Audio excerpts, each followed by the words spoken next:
পান্না Hyundai থেকে আগরতলা, উদয়পুর এবং ধর্মনগরের জন্য অনেকগুলি ভ্যাকেন্সি বের হয়েছে। আগরতলার জন্য রয়েছে পার্টস এক্সিকিউটিভ, এর জন্য 1 বছর এক্সপিরিয়েন্স লাগবে যা অটোমোবাইলে। নেক্সট হলো সার্ভিস অ্যাডভাইজার। সার্ভিস অ্যাডভাইজার এই পোস্টের জন্য লাগবে 2 বছরের এক্সপিরিয়েন্স অটোমোবাইলে। নেক্সট হলো সেলস কনসালটেন্ট, এই পোস্টের জন্য লাগবে 2 বছরের এক্সপিরিয়েন্স ইন অটোমোবাইল। নেক্সট হলো সেলস কনসালটেন্ট, আর এই পোস্টের জন্য ফ্রেশার ক্যান্ডিডেটরা অ্যাপ্লাই করবে। অবশ্যই তোমাদের কিন্তু 2 ইয়ার্স লাগবে। তারপর হলো উদয়পুর। উদয়পুরের জন্য লাগবে বিলিং এক্সিকিউটিভ, অবশ্যই মেল ক্যান্ডিডেটদের জন্য তোমাদের কিন্তু এক্সপিরিয়েন্স লাগবে।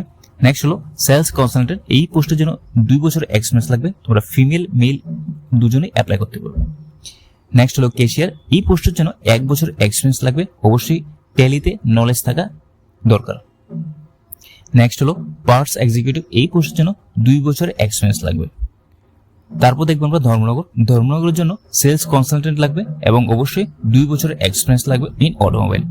আর তোমরা যারা এই পোস্টের জন্য ইন্টারেস্টেড, তোমরা অবশ্যই তোমাদের রিজিউম pannahyundai18@yahoo.in এই ইমেল আইডিতে তোমাদের রিজিউম সেন্ড করবে।